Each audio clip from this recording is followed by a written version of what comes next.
Hello दोस्तों, कैसे हैं आप सब लोग। उम्मीद है कि आप सब बेहतर होंगे। अगर अभी तक आपने हमारे चैनल को सब्सक्राइब नहीं किया है तो पहले हमारे चैनल को सब्सक्राइब कर लें। आज हम वर्णमाला को पढ़ेंगे। आप वीडियो को अंत तक ज़रूर देखें। हम ये आपसे प्रॉमिस करते हैं कि इससे बाहर कोई क्वेश्चन नहीं जाएगा। वर्णमाला को 2 से 3 वीडियो में कंप्लीट करेंगे। आप एक बार अगर पूरा वीडियो देख लेंगे तो आप खुद महसूस करेंगे कि इससे कोई क्वेश्चन बाहर नहीं होगा। वर्ण का मतलब अक्षर व ध्वनि, माला व्यवस्थित क्रम, अर्थात वर्णों का व्यवस्थित क्रम वर्णमाला कहलाता है। वर्ण और या ध्वनियों की संख्या 52 होती है। जो हमारे स्वर और व्यंजन होते हैं इनकी संख्या 52 होती है, वही हमारे वर्ण और ध्वनियों की संख्या कहलाती है। भाषा की सबसे छोटी इकाई वर्ण होती है। ये बहुत पूछा जाता है। इसमें हमने जितना भी आपको पढ़ाएंगे सारा एग्जाम के पॉइंट ऑफ व्यू से सारा कुछ इम्पॉर्टेंट है। वर्ण के प्रकार, ये 2 प्रकार के होते हैं, स्वर और व्यंजन। स्वर जो स्वतंत्र रूप से बोले जाते हैं वो स्वर कहलाते हैं। स्वतंत्र रूप से बोले जाने वाले वर्ण स्वर कहलाते हैं। स्वर अपने आप में स्वतंत्र होते हैं, इन्हें किसी दूसरे के सहारे की जरूरत नहीं होती है। स्वरों की संख्या मुख्य रूप से 11 होते हैं। अगर कहीं मुख्य रूप से लिखा है 11 होते हैं, इसमें अंक और आहा नहीं होता है। अगर कुल स्वरों की संख्या पूछ रहा है तो ये 13 होते हैं। इसमें ये 11 मुख्य स्वर प्लस अंक और आहा भी इंक्लूड हो जाएगा। ऐसे कुल स्वर 13 होते हैं। मूल स्वर 4 होते हैं, आ ई उ री। इन्हीं से सभी स्वरों का निर्माण हुआ है। मूल स्वर 4 होते हैं मुख्य रूप से, और मूल स्वर ये आप याद रखिएगा।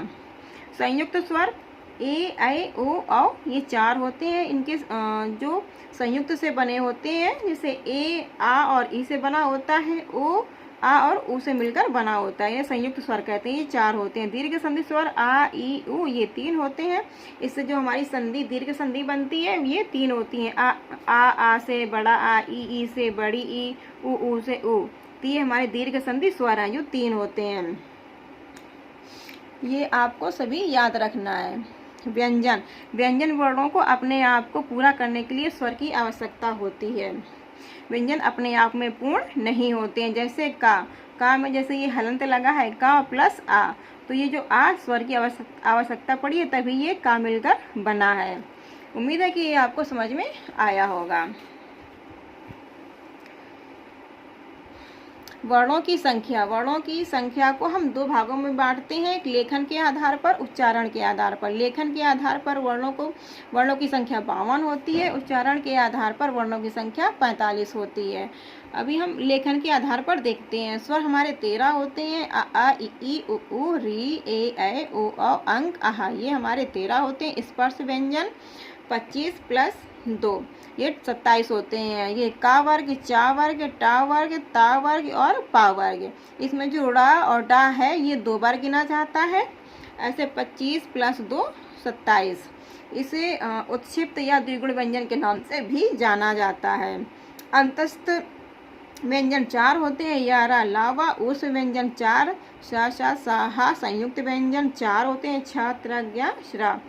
ये 2 व्यंजनों के वर्णों से मिलकर बने होते हैं। जैसे शा को का और शा बोलते हैं से मिलकर बना है, त्रा ता और रा से मिलकर बना है, इसलिए इन्हें संयुक्त व्यंजन कहते हैं। ये सारे मिलकर टोटल इनकी संख्या 52 हो जाती है। उच्चारण के आधार पर ये 45। इसमें जो स्वर है अंक, आह और री, ये इसमें काउंट नहीं होता है। और जो हमारे संयुक्त व्यंजन है छ त्र ज्ञ त्र, ये भी काउंट नहीं किए जाते हैं। ये 7 तो आप अगर 52 में 7 माइनस कर देंगे तो 45 उच्चारण के आधार पर निकल आएगा। उम्मीद है कि ये आपको समझ में आया होगा। स्वरों का विभाजन के आधार पर, इसमें मात्रा या उच्चारण के आधार पर स्वर 3 प्रकार के होते हैं, ह्रस्व स्वर, दीर्घ स्वर और प्लुत स्वर। ह्रस्व स्वर एक मात्रा का समय, ह्रस्व स्वर को बोलने में 1 मात्रा का समय लगता है।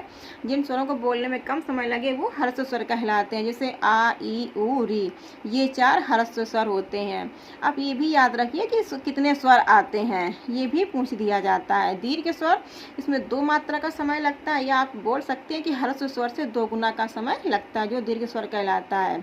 इसमें आ ई उ ए ऐ ओ औ ये 7 स्वर आते हैं। प्लुत स्वर, ये 3 मात्रा का समय या उससे अधिक का समय लगता है। इसका प्रयोग नहीं किया जाता है।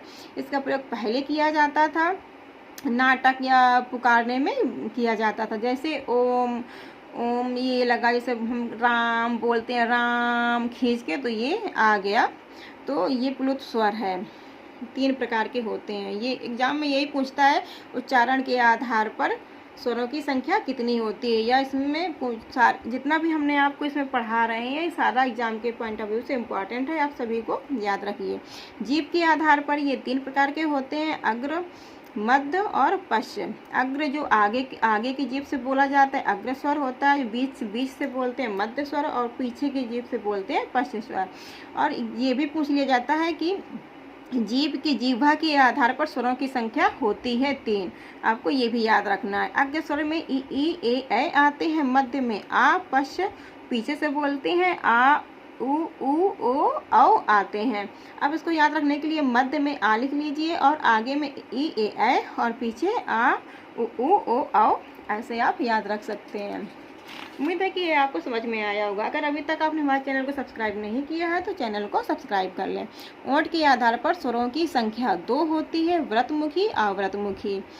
व्रत का मतलब गोल, मुखी का मतलब ओंठ। जिस ओंठ गोल हो जाए व्रतमुखी कहलाता है। इसमें उ ओ औ आप बोल के देखिए तो आप खुद महसूस करेंगे। उ ओ औ ये व्रतमुखी है। अव्रतमुखी जो ओंठ गोल नहीं होंगे वो अव्रतमुखी है। आ ई री ए ऐ, ये 7 आवृतमुखी हैं। मुख्य द्वार के आधार पर स्वरों की संख्या, मुख्य द्वार के आधार पर स्वरों की संख्या 4 होती है। इसमें विव्रत, अर्धविव्रत, अर्धसंवृत और संवृत, ये सभी इम्पॉर्टेंट हैं। विव्रत मतलब पूरा खुला हुआ, जिसमें मुख्य द्वार पूरा खुलता है उसे विव्रत कहते हैं। इसमें बड़ा आ जाता है, इनकी संख्या 1 होती है।